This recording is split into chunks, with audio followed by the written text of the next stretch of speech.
तो students today we are starting chapter 3 part 2 chapter 3 normal distribution. ये chapter ऐसा है कि जिसको समझ में आप जब पहला लेक्चर जिसको समझ में आ गया उसके लिए पूरा चैप्टर थोड़ा बहुत इजी रहेगा। अगर आज के लेक्चर में नहीं समझ में आया तो फिर दिक्कतें हो नहीं वाली। ठीक है, चैप्टर है इजी पर काफी लंबा है और एक एक एग्जाम्पल में काफी सारी छोटी छोटी चीजें ध्यान में रखनी पड़ती है। टेक्निकल नहीं है बट लेंथी है, तो दैट्स व्हाई इसके एग्जांपल्स कई बार बच्चों को टफ लगते हैं। ठीक है, ध्यान दे दो अच्छे से तो समझ में आ जाएगा। Now the chapter is normal distribution. Normal distribution हम लोग चैप्टर 1 जब हम लोगों ने पढ़ा था प्रोबेबिलिटी, तब से मैं आप लोगों को बता रहा हूं कि रॉ डेटा है तो प्रोबेबिलिटी, डिस्क्रीट फ्रीक्वेंसी है xi fi 1 मतलब xi and p of x, discrete probability distribution, तो that is your second chapter. And जब रेंज का प्रोबेबिलिटी फाइंड करना होता है तो दैट इज नॉर्मल डिस्ट्रीब्यूशन, यानी कि कंटीन्यूअस फ्रीक्वेंसी क्लासेस जो होते हैं। ठीक है, 11th स्टैंडर्ड में चैप्टर 3 में जो हम लोगों ने क्लासेस देखे थे 0 to 10, 10 to 20, 20 to 30, उसका प्रोबेबिलिटी अगर फाइंड करना हो तो ये वाला चैप्टर यूज होता है। एक सिंपल सा एग्जांपल देके बताओ। अगर मैं आपको पूछूं, किसी को भी पूछूं, जैसे कि बेटा what are you expecting, how many percentage are you expecting in 12th board exam, what is your target, कितने परसेंटेज एग्जाम एक्सपेक्ट कर रहे हो आप? 85, एग्जैक्ट 85। सी नॉर्मली जब ऐसा पूछा जाता है, अच्छा ये इसलिए क्योंकि अभी एग्जाम हुआ नहीं है, अगर एग्जाम होने के बाद पूछा जाए तो क्या आंसर आएगा कि सर 80 to 85 के बीच में आएंगे या 85 to 90 के बीच में आएंगे। ठीक है, now I need to know कि भाई 80 से 85 के बीच में परसेंटेज आए उसका प्रोबेबिलिटी क्या है। तो एग्जैक्ट 80 होता तो मैं फाइंड कर लेता, मेरे पास चैप्टर 1 है। ठीक है, या फिर 80 के लिए इतनी प्रोबेबिलिटी, 81 के लिए इतनी प्रोबेबिलिटी, 82 के लिए इतनी प्रोबेबिलिटी, तो ये वाले केस में मैं चैप्टर 2 यूज कर लेता, डिस्क्रीट प्रोबेबिलिटी डिस्ट्रीब्यूशन। हर एक परसेंटेज के लिए कितनी प्रोबेबिलिटी है वो फाइंड कर सकते हैं। बट यहाँ पे हम लोग बात कर रहे हैं एक रेंज की 80 to 85। अब जब रेंज की बात कर रहे हैं तो रेंज में सिर्फ 80, 81, 82, 83, 84, 85 नहीं है, इसके अलावा भी 80.5, 80.4, 80.47, 83.97 ऐसे अनलिमिटेड नंबर्स हैं। ठीक है, तो ये सारे नंबर की प्रोबेबिलिटी का लिस्ट बनाना is impossible. Then what option we have कि ये पूरा रेंज जो है 80 to 85, उस पूरे रेंज का प्रोबेबिलिटी क्या है ये हमें फाइंड करना है। तो यहाँ पे हम लोग एक रेंज का प्रोबेबिलिटी फाइंड कर रहे हैं, ना कि किसी सिंगल वैल्यू का। तो जब रेंज का प्रोबेबिलिटी फाइंड किया जाता है तो that is called normal distribution. ठीक है, चलो तो पहले हेडिंग लगाओ इंट्रोडक्शन, उसमें एरो करो, एरो करके लिखो नॉर्मल डिस्ट्रीब्यूशन में the probability distribution, the probability distribution of a continuous random variable, the probability distribution of a continuous random variable is called continuous probability distribution, is called continuous probability distribution। Next dash करके लिखो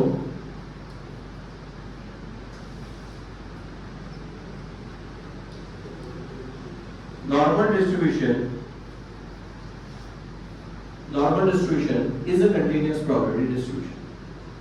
normal distribution is a continuous probability distribution.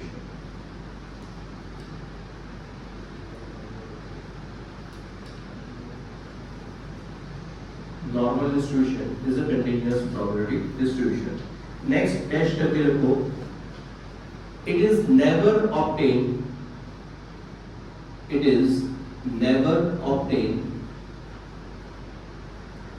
for a fixed value. It is never obtained for a fixed value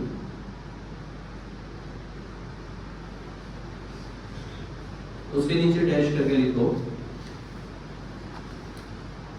probability will always be obtained,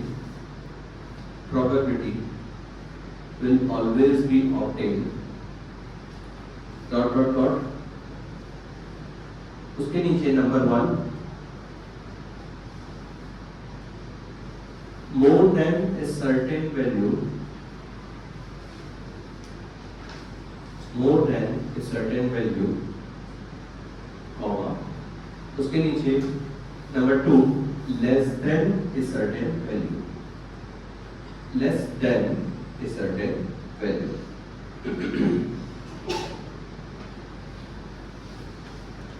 तो देखो यहाँ पे वापस से समझा रहा हूँ कि भाई continuous frequency, continuous random variable अगर हमारे पास है, कंटीन्यूअस मतलब कि रेंज है, तो उसके लिए जो फाइंड किया जाता है जिसको हम कंटीन्यूअस प्रोबेबिलिटी डिस्ट्रीब्यूशन और नॉर्मल डिस्ट्रीब्यूशन ये कंटीन्यूअस प्रोबेबिलिटी डिस्ट्रीब्यूशन होता है, ठीक है।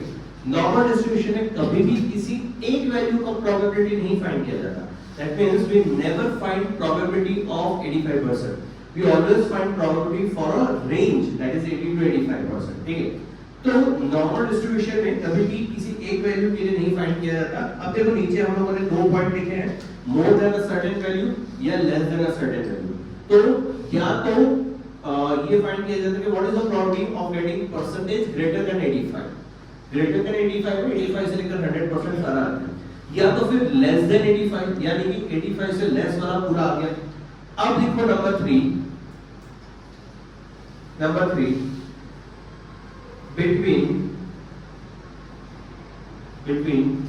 two 1 2 3 वाला 2 between two sets of values, between two sets of values, between two sets of value मतलब कि what is the probability of getting percentage between 80 and 85। तो दो वैल्यूज के बीच में क्या प्रोबेबिलिटी है ये। तो तीन तरीके के क्वेश्चंस हम लोगों को देखने को मिलेंगे कि भाई what is the probability of getting percentage greater than 85, what is the probability of getting percentage less than 85, या फिर what is the probability of getting percentage between 80 and 85। तो इस तरीके के तीन चीजें जो है जो हम लोग यहाँ पे इसमें फाइंड करेंगे। इसके बाद देखो नॉर्मल वेरिएबल, नॉर्मल वेरिएबल को x बोला जाएगा। x इज अ वेरिएबल जिसको रिप्लेस करके अलग अलग वैल्यूज डाल सकते हैं। अभी तक स्टैंडर्ड 11 से अभी तक हम लोगों ने मीन के लिए x बार लिखा हुआ है, ठीक है। यहाँ पे मीन के लिए म्यू लिख रहा है, क्यों? बिकॉज अभी तक जो मीन हम लोगों ने फाइंड किया था, जो भी मीन हम लोगों ने कैलकुलेट किया किसी भी चैप्टर में, वो सारा मीन जो है वो सैंपल स्पेस के लिए था।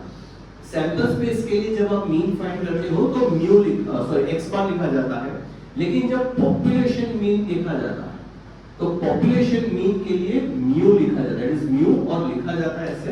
ये कैसे लिखा है? तो this is how it is written. ये वाला थोड़ा नीचे होगा, ये वाला थोड़ा ऊपर होगा, तो इस तरीके से म्यू लिखा जाता है। It is a Greek word, okay. So mu is also represents mean, arithmetic mean, but mu जो है वो पॉपुलेशन के लिए है, जबकि x बार जो था वो सैंपल स्पेस के लिए था। इसी तरीके से स्टैंडर्ड डेविएशन के लिए हम लोग s या sd लिखते हैं, right? That was for sample space standard deviation. जब पॉपुलेशन का स्टैंडर्ड डेविएशन फाइंड किया जाता है तो उसके लिए सिग्मा लिखा जाता है। सिग्मा कैसे लिखा जाएगा? तो it is this is called sigma. Gujarati में जो 6 होता है और इंग्लिश में जो 6 लिख रहे हैं वो ऐसा होता है। This two things are different. Gujarati में 8 लगे ना, एना પછી आप फिनिश करो। This is called sigma, right?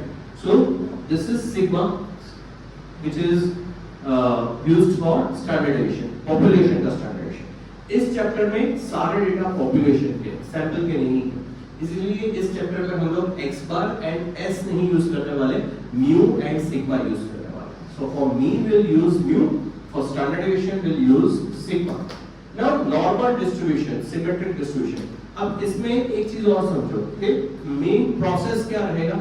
तो मेन प्रोसेस ये है कि भाई आपको क्वेश्चन में बोला जाएगा कि 80 to 85% का प्रोबेबिलिटी फाइंड करो, या तो फिर एक ट्रक आई है जिसके अंदर गेहूं भरे हुए हैं, तो व्हाट इज द प्रोबेबिलिटी कि वो गेहूं जो है वो 100 किलो से 120 किलो के बीच में हो, उसका प्रोबेबिलिटी फाइंड करो। तो अलग-अलग चीजों का प्रोबेबिलिटी पूछा जाएगा और उन सब का यूनिट भी अलग-अलग होगा, ठीक है। तो ये जो अलग-अलग चीजों का अलग-अलग यूनिट में क्वेश्चन पूछे जा सकते हैं, किलोग्राम, किलोमीटर, अलग बहुत सारे अलग वेरिएशन हो सकते हैं। इतने 2 साल में हम लोगों को बहुत सारे ऐसे एग्जांपल्स देखे हुए हैं। तो ये जो अलग-अलग यूनिट्स होते हैं, ठीक है, तो ये अलग-अलग यूनिट्स का एक स्टैंडर्डाइज्ड वर्जन हमें जो चाहिए वो अपने को मिलता है फ्रॉम स्टैंडर्ड नॉर्मल वेरिएबल। अब बेसिकली हम करते क्या है कि हमारे पास यूनिट में क्वेश्चन होता है, ठीक है, कि भाई किलोग्राम में, किलोमीटर में, वो यूनिट्स वाले जो नंबर्स होते हैं कि 100 to 120 केजी, तो वो 100 and 120 केजी को हम लोग स्टैंडर्ड नॉर्मल डिस्ट्रीब्यूशन में कन्वर्ट करते हैं। स्टैंडर्ड नॉर्मल डिस्ट्रीब्यूशन में कन्वर्ट कैसे होता है? By using this formula. x मतलब कि अगर 100 केजी की बात करें तो 100 माइनस उसका जो अरिथमेटिक मीन है डिवाइड बाय उसका जो स्टैंडर्ड डेविएशन। अच्छा, एक गुड न्यूज़ आपको बता दूं कि इस चैप्टर में आपको mean and standard deviation find नहीं करना है। मतलब चैप्टर 3 जो लास्ट ईयर था 3 4 उनकी फॉर्मूला यूज करके यहां पे फाइंड नहीं करना। रिवर्स कैलकुलेशन में हो सकता है कि भाई ये 1 2 3 4 चार वैल्यूज में से कोई तीन वैल्यू दी हो, चौथा फाइंड करना पड़े, तो उस तरीके से म्यू स्टैंडर्ड डेविएशन फाइंड करेंगे। फिर आपको क्वेश्चन में z का वैल्यू दे दिया, x का वैल्यू दे दिया, स्टैंडर्ड डेविएशन दे दिया और पूछा कि म्यू फाइंड करो, तो उस तरीके से फाइंड करने वाली चीज है। बट अपने सिग्मा fix अपॉन n वो टेबल्स बनाते थे, स्टैंडर्ड डेविएशन के 9 खतरनाक फार्मूला थे, ठीक है, तो वो सब चीजें यहां पे नहीं करनी। That is good news. Okay, तो ये जो है वापस है कि जैसे हमारे पास एक वैल्यू है 100 केजी, ठीक है, तो उसको यहाँ पे रख के minus mu upon standard deviation करने से अपने को z का वैल्यू मिलेगा। अब ये जो z का वैल्यू मिल रहा है, ठीक है, प्रोबेबिलिटी कैसे फाइंड किया जाता है वो बता। तो x का जो वैल्यू था that was normal distribution, symmetric. एक तो बेसिक हम लोग ये डायग्राम पे आएंगे, अभी मैं आप लोगों को बेसिक कैलकुलेशन समझा रहा हूं। नॉर्मल डिस्ट्रीब्यूशन वो नॉर्मल वेरिएबल अपने पास अवेलेबल है, ठीक है, x is normal variable. And now we are converting that normal variable into standard normal variable. Standard normal variable में कन्वर्ट करते हैं तो z की वैल्यू हो जाती है। एक बार आपको z का वैल्यू मिलता है, उसके ऊपर से प्रोबेबिलिटी फाइंड करना बहुत इजी हो जाता है, ठीक है। कैसे फाइंड करोगे? See the last page of the text book. एक टेबल मिलेगा आपको। सबसे पहली चीज, टेंशन मत लेना, ये टेबल आपको याद नहीं रखना, ठीक है। उनको पता है कि कौन पढ़ रहा है, ठीक है, ये याद रख लो, वही बहुत है। तो टेबल याद नहीं रखना, ठीक है। एग्जाम में या तो आपको ये पूरा टेबल क्वेश्चन पेपर के पीछे प्रिंट करके दे दिया जाएगा, या तो फिर जो क्वेश्चन पूछा होगा उस क्वेश्चन में जिस z की वैल्यू की जरूरत होगी वो वैल्यू आपको प्रिंट कर देंगे। दोनों में से कोई एक चीज, बट ये टेबल आपको मिल जाएगा तो आपको टेबल याद नहीं रखना है, पर हाँ टेबल कैसे यूज करना है वो आपको पता होना चाहिए, जो मैं आगे एग्जांपल्स में सिखाऊंगा, ठीक है। So this is z table. So from this you will be able to find the probability. अब उसमें z टेबल अगर आप देखोगे तो इसमें सबसे लास्ट वाला जो है 3.59 तो प्रोबेबिलिटी है 0.4998, सबसे लास्ट वाला प्रोबेबिलिटी, सबसे लास्ट वाला प्रोबेबिलिटी 0.4998 मिला, राइट। तो मैक्सिमम प्रोबेबिलिटी 4998 होता है, but this is for the half area. इसका डबल करो तो प्रोबेबिलिटी 1 तक पहुंचेगा, ठीक है। तो ये z टेबल है। तो बेसिकली हम लोग क्या करते हैं कि अपने पास जो वैल्यूज है, वैल्यू को z में कन्वर्ट करते हैं, कन्वर्ट करने के बाद z टेबल यूज करके प्रोबेबिलिटी हम लोग फाइंड करेंगे। Now understand what is this normal distribution. हमारे सिलेबस में सिमेट्रिक डिस्ट्रीब्यूशन है। अगर कोई डिस्ट्रीब्यूशन सिमेट्रिक नहीं होता है तो उसको क्या बोलते हैं? असिमेट्रिक तो बोलते ही है, पर उसका एक स्पेसिफिक वर्ड था, हम लोगों ने 11th में सीखा था। The distribution which is not symmetric, lack of symmetry. What do you call lack of symmetry? Skewness. Correct. Skewness. Lack of symmetry मतलब skewness. ठीक है? तो skewed distribution अपने syllabus में नहीं है। हमारे syllabus में सिर्फ symmetrical distribution है। तो symmetrical distribution मतलब सबसे पहला assumption कि ये सेंटर वाला जो है वहीं पे अपने को मीन मीडियन मोड मिलेगा, एंड सारा डेटा दोनों साइड पे इक्वली डिस्ट्रीब्यूटेड है। अब सारा डेटा दोनों साइड पे इक्वली डिस्ट्रीब्यूटेड है, ठीक है। तो बीच में मीन जो है, मीन से इस साइड पे और मीन के इस साइड पे जितना भी डेटा है सारा डेटा इक्वली डिस्ट्रीब्यूटेड है। ये जो है फंक्शन ऑफ x है, जहां पे x की जब अलग वैल्यूज डाल के अपने को कैलकुलेट करना होता है, तो वो फंक्शन ऑफ x हो गया। अब ये जो है नॉर्मल डिस्ट्रीब्यूशन है। नॉर्मल डिस्ट्रीब्यूशन से जब इसको स्टैंडर्ड नॉर्मल डिस्ट्रीब्यूशन में कन्वर्ट करेंगे तो शेप सेम है, ये भी सिमेट्रिकल डिस्ट्रीब्यूशन है, ये जैसा ग्राफ था वैसा ही ग्राफ ये है, ठीक है। बट इसमें अब हमें z का वैल्यू मिल रहा है। z का वैल्यू मिल रहा है, मतलब कि वी आर गेटिंग प्रोबेबिलिटी मिल रहा है। नंबर के टर्म्स में अगर देखो तो 0 से यहाँ पे माइनस इनफाइनाइट, यहाँ पे प्लस इनफाइनाइट, एंड प्रोबेबिलिटी के टर्म्स में अगर मैं बात करूं, अच्छा मुझे बताओ, अब ये जो समझा रहा हूं बहुत काम का है, इसको ध्यान से समझना, आगे हर एग्जांपल में इस कांसेप्ट की जरूरत पड़ेगी, ठीक है। मुझे बताओ कि किसी भी चीज का टोटल प्रोबेबिलिटी कितना होता है? 1। मतलब कि ये जितना एरिया है, इस पूरे एरिया का टोटल प्रोबेबिलिटी कितना होगा? 1। यहां तक सबको क्लियर है? हाथ देना, राइट। अब इस पूरे एरिया को हम लोगों ने इक्वली 2 पार्ट में डिवाइड किया हुआ है, इक्वली, राइट। तो उस हिसाब से माइनस इनफाइनाइट से 0 का प्रोबेबिलिटी क्या होगा? कितना होगा? 0.5। एंड 0 से लेकर इनफाइनाइट का प्रोबेबिलिटी 0.5। दोनों साइड पे प्रोबेबिलिटी इक्वली डिस्ट्रीब्यूटेड होगा, 0.5 0.5। क्लियर हो रहा है? एग्जांपल्स कैलकुलेट करने में ये चीज आपको काम लगेगी, ठीक है। सो किसी भी चीज का टोटल प्रोबेबिलिटी है 1 and then the distribution is symmetrical distribution, इसलिए दोनों साइड में प्रोबेबिलिटी इक्वली डिस्ट्रीब्यूटेड है। This side 0.5 and this side also 0.5। Everyone clear, right? चलो ये लिख लो, फिर आगे चालू करते हैं। और वीडियो बिना अभी हम लोग देख रहे हैं 9 बेसिक सिचुएशंस। ये 9 बेसिक सिचुएशंस जो है, ये अगर सिचुएशंस क्लियर होंगे तो इस चैप्टर का फर्स्ट पार्ट जो है आप लोगों के लिए काफी इजी हो जाएगा, ठीक है। फर्स्ट पार्ट का अंडरस्टैंडिंग काफी क्लियर हो जाएगी आपकी। अभी 9 बेसिक सिचुएशन समझने से पहले टेक्स्ट बुक में लास्ट पेज निकालो, मतलब last page in the text book. देखो टेक्स्ट बुक के लास्ट पेज पे आपको एक Z टेबल दिया हुआ है, Z टेबल मिला सबको, ठीक है। Will use this Z table, okay. Z table use करके ही ये सारे आंसर्स अपने को मिलेंगे। एक्चुअल एग्जांपल में इसके पहले भी एक प्रोसेस होता है when you need to find Z values. ये जो मैंने लिखे हुए हैं 1.2 है, -1.2 है, -1.52 है, दिस आर Z वैल्यूज जो एग्जांपल में डायरेक्टली नहीं दिए होंगे, तो उसको कैलकुलेट करने का एक और तरीका है, ठीक है। एक और फॉर्मूला है जो हम लोगों ने आगे थियरी जब लिखा तब लिखा हुआ है formula, Z = x - mu upon standard deviation. So from that formula you will be able to find the Z value. Once you find the Z value, आगे प्रोबेबिलिटी कैसे फाइंड करना है वो कंसेप्ट क्लियर करवा रहा हूं मैं। ये वाला ग्राफ आप लोगों ने देखा होगा 11th स्टैंडर्ड में। अरे हाँ है ना? कहां पे? स्क्यूनेस, वेरी नाइस, ठीक है। स्क्यूनेस में ये वाला ग्राफ हम लोगों ने देखा था, ठीक है। तो ये जो ग्राफ है, ठीक है, it is a symmetrical distribution. तो सिमेट्रिकल डिस्ट्रीब्यूशन, इस चैप्टर में सब कुछ सिमेट्रिकल डिस्ट्रीब्यूशन का है। तो ये जो ग्राफ है, ग्राफ से ही हमें आंसर्स मिलेंगे। Graph will help you to reach to the answer. और ये जो ग्राफ ड्रॉ किए हैं, वैसे ग्राफ आपको हर एग्जांपल में करने पड़ेंगे। चैप्टर 3 के हर एग्जांपल में ये ग्राफ ड्रॉ करने पड़ेंगे। अब भी जब आप यहाँ पे ये 9 बेसिक सिचुएशन लिख रहे हो तो अच्छे से पेंसिल से बड़े वाले हैंडराइटिंग में ये वाले ग्राफ ड्रॉ करना, बट जब एग्जांपल्स करेंगे तो उतना टाइम होगा नहीं, तो छोटा सा पेन से साइड पे रफ करके जैसा भी ये ग्राफ ड्रॉ करके आगे निकल जाएंगे तो चलेगा। Graph will not be your part of your answer, but graph is required to find the answer. So without graph you will not be able to find the answer, right? अच्छा, graph is your part of your answer. Graph के भी marks होते हैं, graph is part of your answer. Board exam में जो questions पूछे जाएंगे, ठीक है, बट उसको इतना सजाना नहीं है, उसमें उतने टाइम नहीं डालना, ठीक है। फटाफट ग्राफ ड्रॉ करके अपने को आगे जाना है।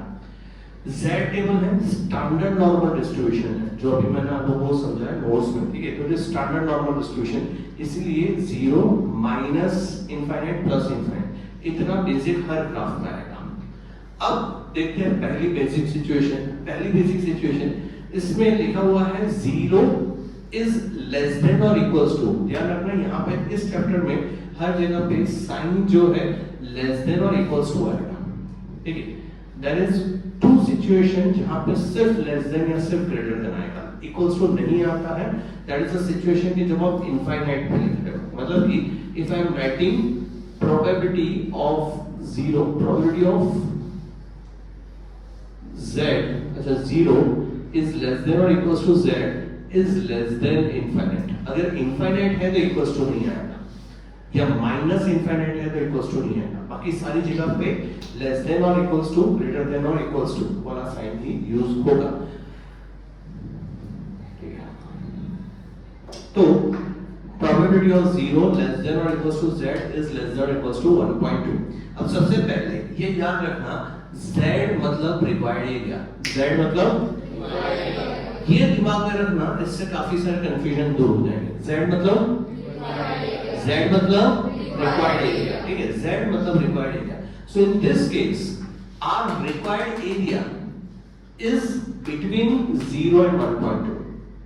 हमारा जो रिक्वायर्ड एरिया है वो 0 और 1.2 के बीच में है, ठीक है।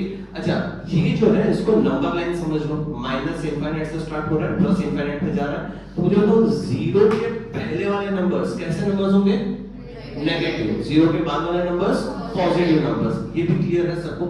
Now my required area is between 0 and 1.2। 0 तो ये रहा लिखा हुआ है, 1.2 लिखना है। पहला क्वेश्चन, 1.2 कहां पे लिखूं? 0 के राइट साइड पे या लेफ्ट साइड पे? मतलब अपने हिसाब से लेफ्ट साइड पे या राइट साइड पे? राइट साइड पे, right? It will be on this side. अब 1.2 प्लॉट कर रहे हैं तो उसके लिए कुछ भी कैलकुलेट करने की जरूरत नहीं है, मेजर करने की जरूरत नहीं है। रैंडमली कोई एक लाइन ड्रॉ करके हम लोग यहाँ पे 1.2 लिख सकते हैं। ये 1.2 या 0.79 या जो भी नंबर्स है, ये नंबर के लिए मेजर करने की जरूरत नहीं है। Random it is on positive side, तो पॉजिटिव साइड पे एक रैंडम लाइन बना के हम लोग लिख सकते हैं, ठीक है। तो ये हो गया 1.2,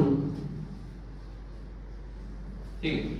नाउ z मतलब required area, and required area is between 2, तो 0 एंड 1.2 के बीच का ये जो एरिया है, this is our required area. So we will highlight the area.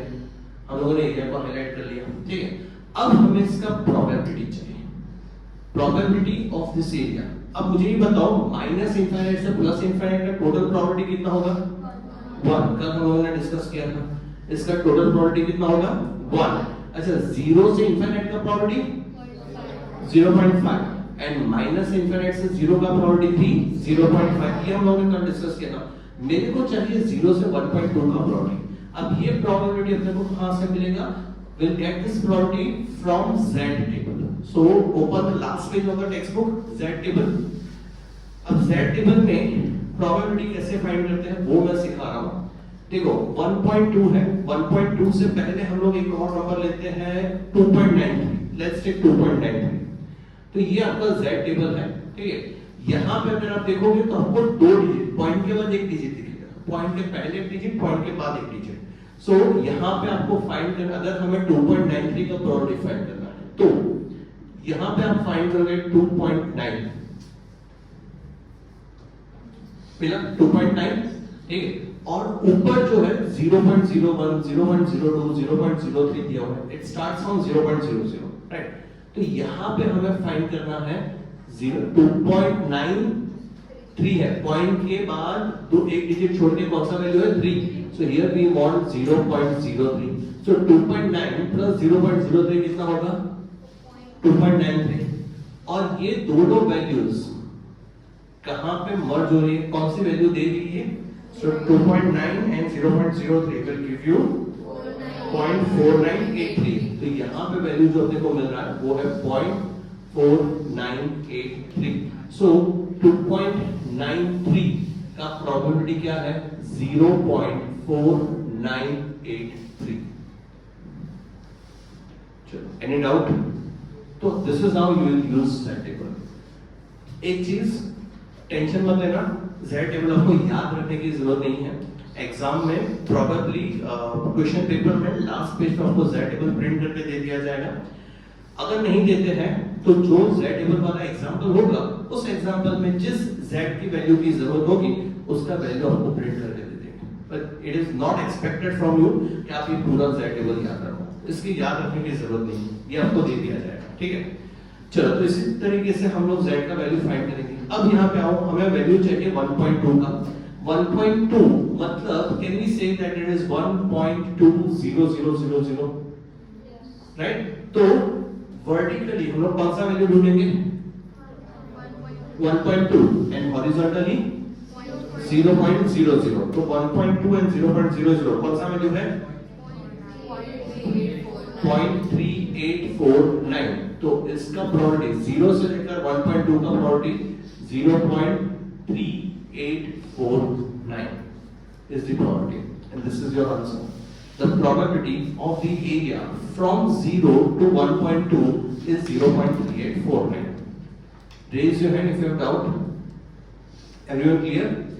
अब देखो next question is minus 1.2 is less than or equals to z is less than or equals to 0.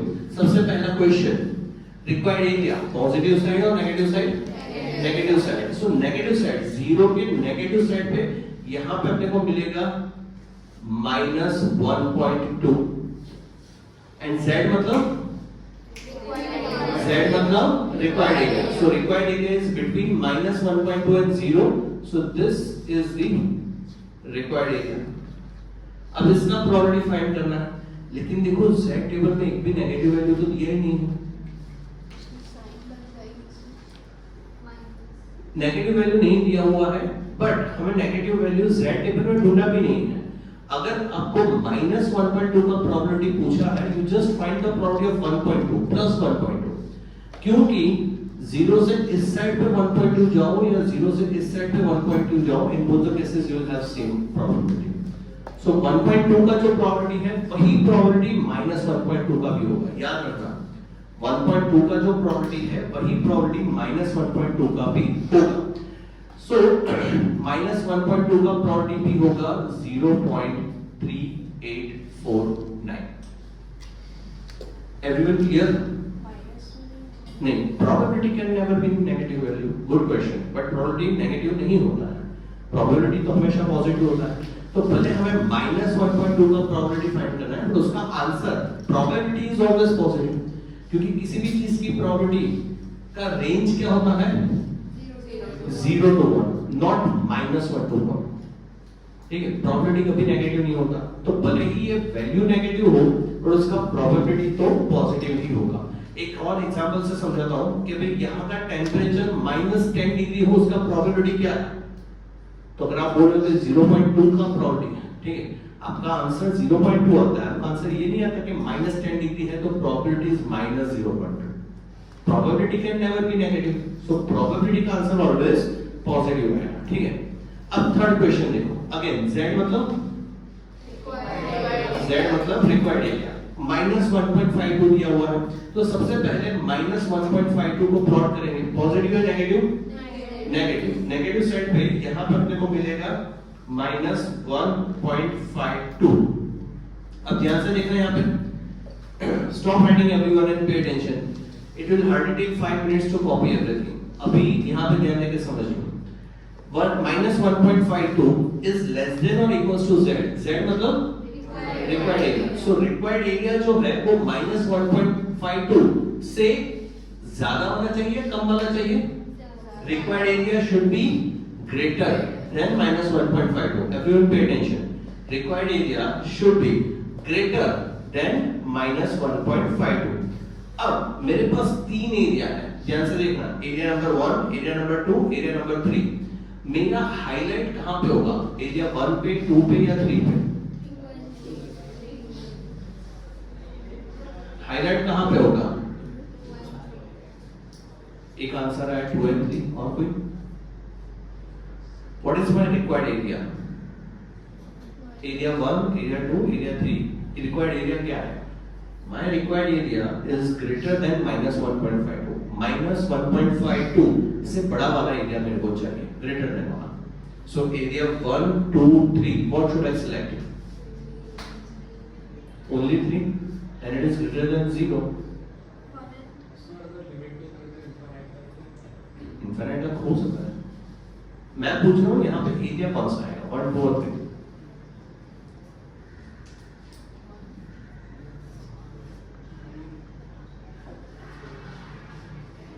Okay, चलो, जो answer Kavya ने दिया वो सही है, 2 and 3, राइट?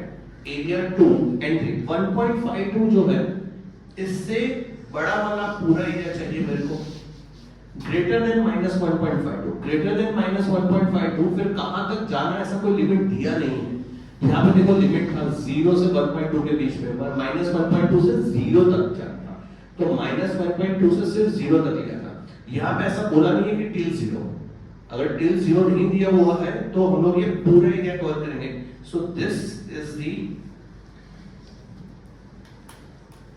रिक्वायर्ड एरिया, ये पूरा रिक्वायर्ड एरिया है। चलो यहाँ तक किसी को डाउट है तो हाथ ऊपर करो। अब मुझे बताओ कोई कि कैसे इसका प्रोबेबिलिटी फाइंड करें। देखो हम लोग z टेबल में -1.52 फाइंड करेंगे तो वो मिल जाएगा, बट वो जो एरिया है, ध्यान से सुनना, कंसेप्ट क्लियर करवा रहा हूं। अगर आप z टेबल में किसी भी चीज का प्रोबेबिलिटी फाइंड करते हो तो that probability is always from 0। z table में किसी भी चीज का प्रोबेबिलिटी फाइंड करते हो तो that probability is always from 0।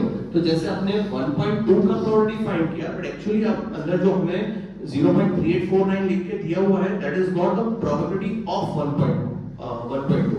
It is the probability from 0 to 1.2. इस एरिया का probability 3849 है।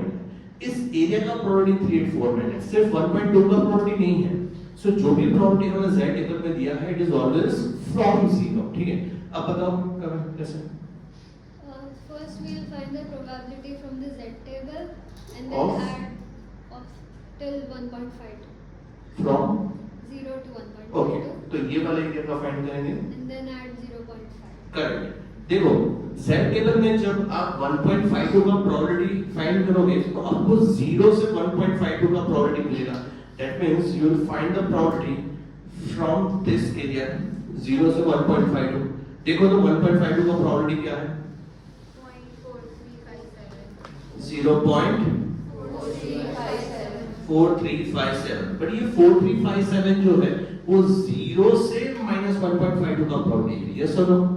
बट मेरे को तो ये वाला एरिया भी चाहिए। एंड हम लोगों ने बिगिनिंग में ही देखा था कि भाई माइनस इंफिनिट से प्लस इंफिनिट का टोटल प्रोबेबिलिटी कितना है? 1। माइनस इंफिनिट से प्लस इंफिनिट का टोटल प्रोबेबिलिटी कितना है? 1। एंड 0 से इंफिनिट का प्रोबेबिलिटी 0.5। सो मुझे ये पता है कि 0 से इंफिनिट का प्रोबेबिलिटी है 0.5, तो इन दोनों का एडिशन कर देना है। That will give me total probability of the area which is greater than -1.52। मतलब कि यहाँ पे अगर हम लोग देखेंगे तो it is probability of -1.52 is less than or equals to z is less than or equals to 0 plus probability of 0 is less than or equals to z is less than or equals to infinite। अब ये जो मैंने लिखा हुआ है इसमें एक mistake है, मेरे को फाइंड करने दो।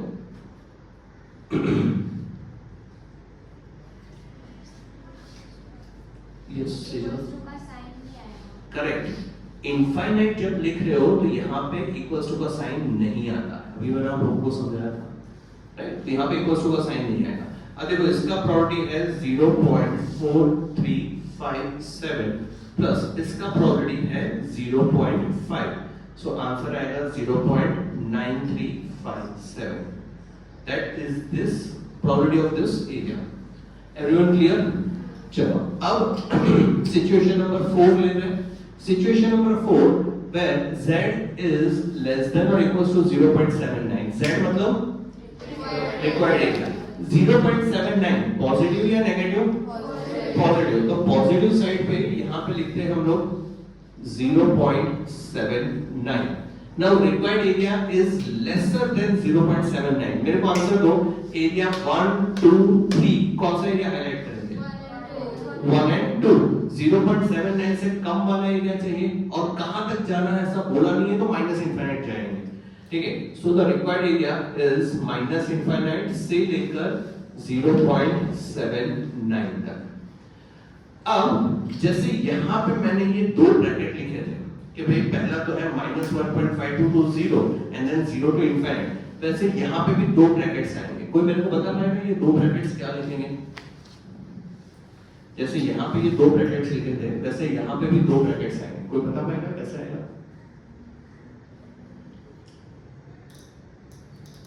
बोलो। P bracket infinite is equals to greater than। सोचो फिर बताओ, तब तक कोई और? Anybody else? बोलो। P bracket 0 0 smaller than or equal to z smaller than or equal to 0.79. That means this area. Yes, and p bracket Sign दो bracket के बीच में plus plus p bracket minus infinite smaller than z smaller than or equal to 0. Correct, ठीक है। पर हम लोग इस हिसाब से देखें तो सबसे पहले हम लोग इसको लिखेंगे, यहाँ से स्टार्ट करके यहाँ तक जाना। देखो it is very simple to make this brackets. ध्यान से देखना, you have to start from minus infinite, you have to reach till 0.7. So you write probability of minus infinite less than 0 is less than, or sorry, less than z is less than or equals to 0, मतलब ये वाला area cover किया, plus probability of 0 is less than or equals to z is less than or equals to 0.79, यानी कि ये वाला area cover किया। That means minus infinite से 0 plus 0 से लेकर 0.79, इस तरीके से दो ब्रैकेट बनेंगे। चलो तो सबसे पहले माइनस इनफिनिट से 0 का प्रोबेबिलिटी क्या होगा 0.5 प्लस 0.79 का प्रोबेबिलिटी देखो क्या है 0.2852। सो इन दोनों का टोटल करेंगे 0.7852 is the total probability from minus infinite to plus 0.79. Raise your hand if you have doubt. Any doubt? Okay. Next, probability of z is greater than or equals to 1.2. सबसे पहले 1.2 positive या negative? Positive set. Positive set पे आएगा 1.2। z मतलब required area. So your required area is greater than or equals to 1.2. अब मुझे बताओ area 1, 2, 3 कौन सा एरिया है? 3 minus 2. ओके 3 minus 2 और कोई?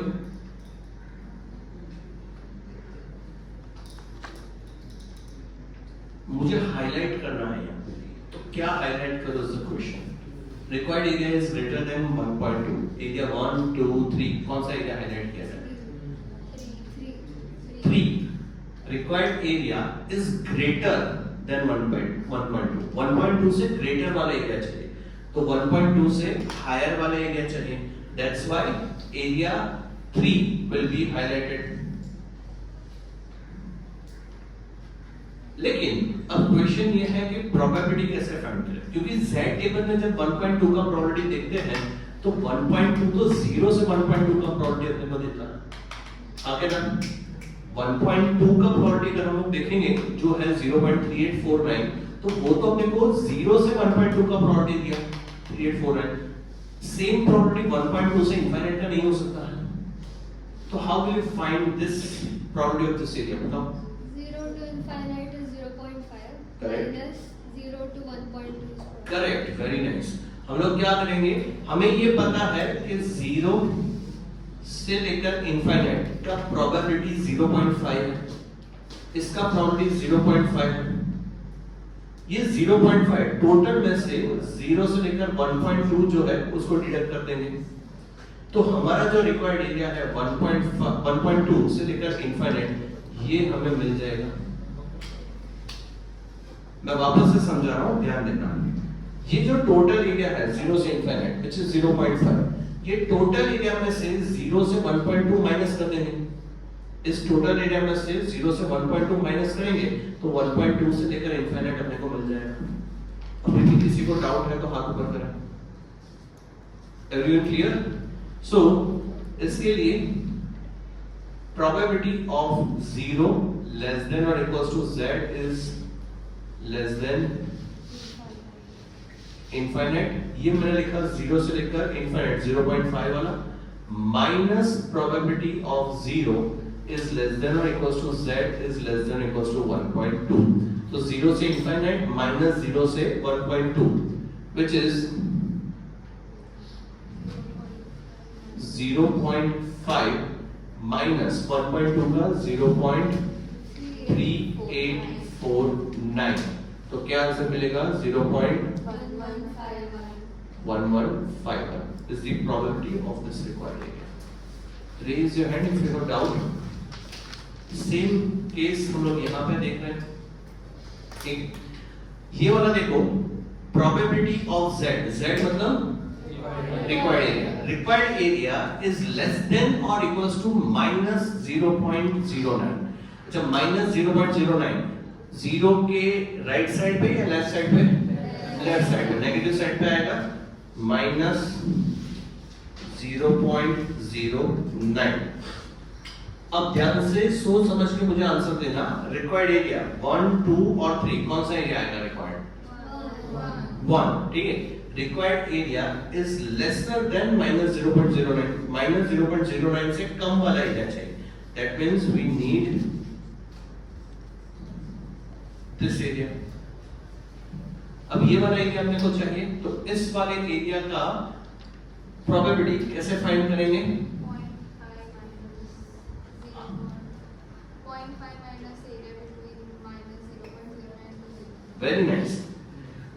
माइनस इनफाइनाइट से लेकर 0 तक का जो एरिया है which is 0.5, इसमें से हम लोग माइनस 0.9 से लेकर 0 का एरिया डिडक्ट कर देंगे, तो हमें जो चाहिए वो माइनस इनफाइनाइट से माइनस 0.09 का एरिया मिल जाएगा। ठीक है, अब इसका ब्रैकेट बनाते हैं। तो पहले ये वाला एरिया माइनस इनफाइनाइट से 0, so probability of minus infinite less than z is less than equals to 0 minus 0.0, probability of minus 0.09 is less than और equals to z is less than equals to 0, so it is 0.5 minus 0.09 का probability क्या है? देखो z table में 0.0359, so ये क्या मिलेगा? 0.4641, 0.4641 is the probability of this area. Any doubt so far? Everyone clear? चलो, now question number 7. Please stop writing everyone and pay attention. Question number 7. This is comparatively easy. ठीक है? Question number 7 में क्या पूछा है? minus 2.21 is less than or equals to z is less than or equals to 1.01. z मतलब required area. Required area जो है minus 2.21 and 1.05 के बीच में चाहिए। सबसे पहले तो जो नंबर्स दिए हैं उन नंबर्स को प्लॉट कर लेंगे हम लोग। minus 2.21 पॉजिटिव या negative? Negative. So negative side पे आएगा minus 2.21। 1.05 पॉजिटिव या नेगेटिव? पॉजिटिव। पॉजिटिव साइड पे आएगा 1.05। रिक्वायर्ड एरिया जो है minus 2.21 से लेकर 1.05 के बीच में चाहिए। सो एरिया नंबर 1, 2, 3, 4 तो कौन सा एरिया आएगा? कौन सा एरिया आएगा? 2 and 3। सो minus 2.21 से लेकर 1.05 के बीच का एरिया, यानी कि एरिया 2 एंड एरिया 3 हमारा आएगा आंसर। अब बताओ इसका प्रोबेबिलिटी कैसे फाइंड करेंगे? एनीवन? minus 2.21 से 0 को प्लस करेंगे, 0 से 1.05। Very nice. देखो डायरेक्टली प्रोबेबिलिटी नहीं मिलेगा, बट फ्रॉम 0 हमारे पास सारी प्रोबेबिलिटी अवेलेबल है। सो minus 2.21 से लेकर 0 और उसमें ऐड करेंगे 0 से लेकर 1.05। इन दोनों एरिया को ऐड करके अपने को प्रोबेबिलिटी मिल जाएगा। सो it is probability of minus 2.21 is less than or equals to z is less than or equals to 0, यानी कि ये वाला probability लिखा, plus probability of 0 less than or equals to z is less than or equals to 1.05, यानी कि इसमें ये वाला probability ऐड करेंगे। चलो मुझे बताओ 2.21 का probability क्या है? 0.4864 plus 1.05 का 3531। टोटल करेंगे इन दोनों का 0.8395। That is the total probability of this area. Question number 8. Question number 8 ध्यान से लिखना।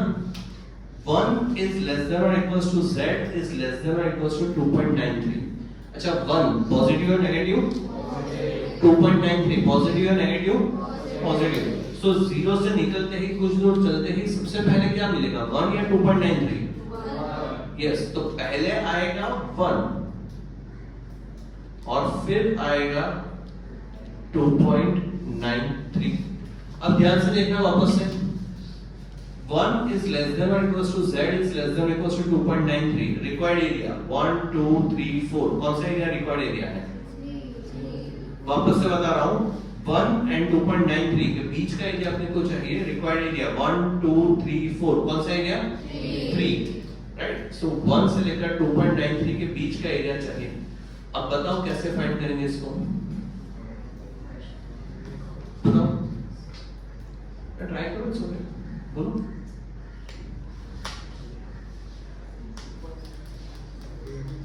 कोई तो बोल रहा है यहाँ पे, बोलो Arvind.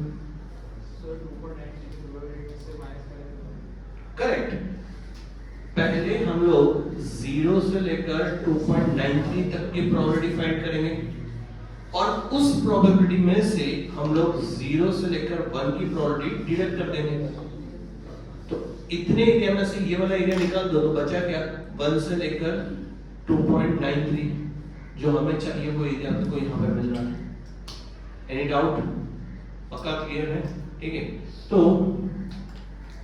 it is probability of 0 less than or equals to z is less than or equals to 2.93 minus probability of 0 less than or equals to z less than or equals to 1. What is 2.93? 0.4983. 4983 minus 1 0.3413.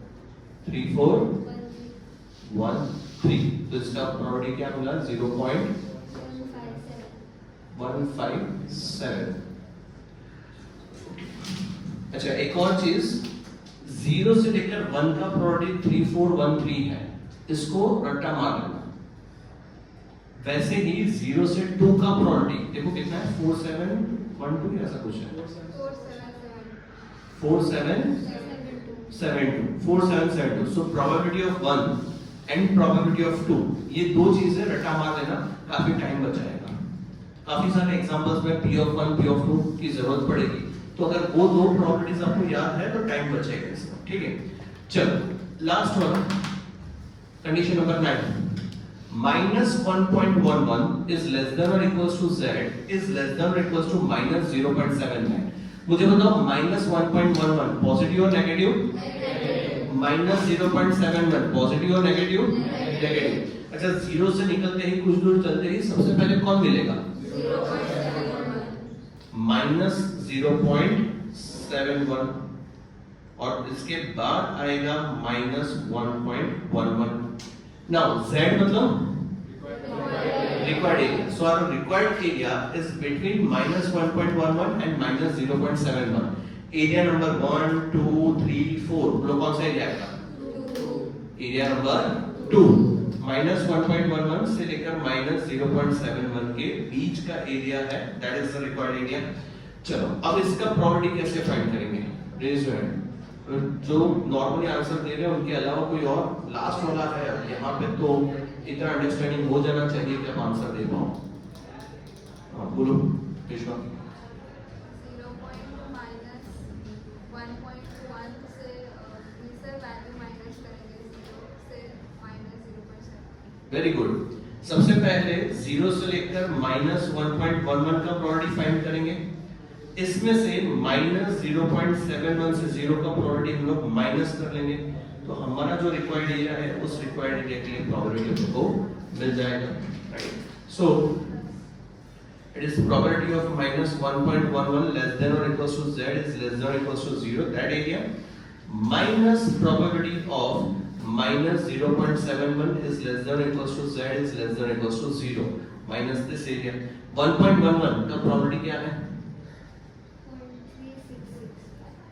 0.3665 minus 0.71 का probability 2611। Final answer 1054। That is your answer. So these are 9 basic situation. Pause the video.